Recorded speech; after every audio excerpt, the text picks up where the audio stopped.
Gerald Seib, the Wall Street Journal's Washington bureau chief, is with us. Welcome. Thank you. Just referring to Nancy's piece, your paper has been covered the story of this Iranian scientist. Yeah. I mean, is anybody suggesting that Hillary Clinton's emails?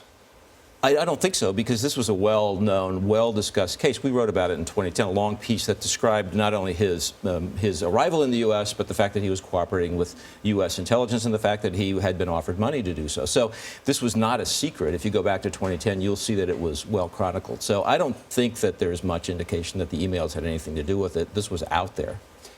Turning to the economy, what do you think of his economic proposals? Well, you know, it was interesting. By Trump standards, it was a remarkably conventional speech. I mean, except for the part about trade, you know, and what he has said about trade is separates him from other Republicans. But other than that, I think almost any mainstream Republican could have given that speech. You know, pretty standard tax cut material, pretty standard anti-regulatory material.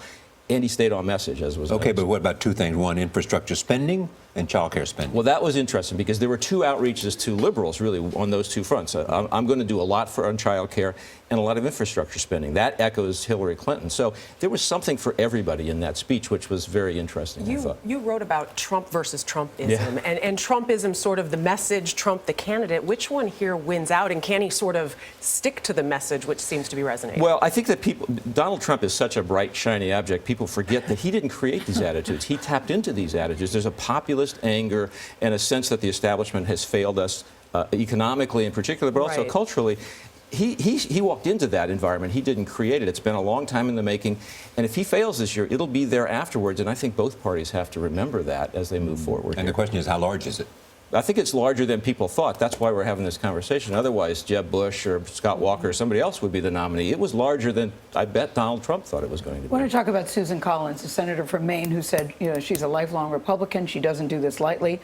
But she says, I've become increasingly dismayed by his constant stream of cruel comments and his inability to admit error or apologize. How significant is her decision not to endorse? Well, I think it matters. Susan Collins doesn't strike you as a Donald Trump type person, so it's not too surprising in that regard. But, you know, it shows you the breadth of the problem he has in the party. You know, his problems with conservatives in the party have been well documented. We saw his problems with the national security wing just yesterday. This tells you moderates are in revolt as well.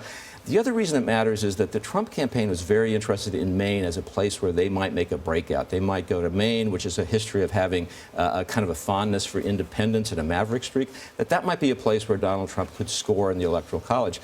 This makes you think, well, maybe not so much. They said he was different yesterday at the news conference, Jerry. Did you think so in terms of temperament and demeanor, especially when the protesters came out? Well, that was the thing. I mean, there were like 12, 14 by various counts of times where his speech was interrupted by protesters.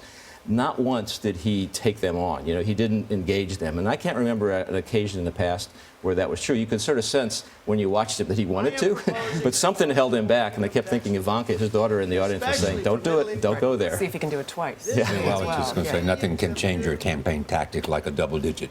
It does brace your mind, that's true. Makes you rethink some things. Thank you very much, Jerry Seib. Always good to have you here. Thanks.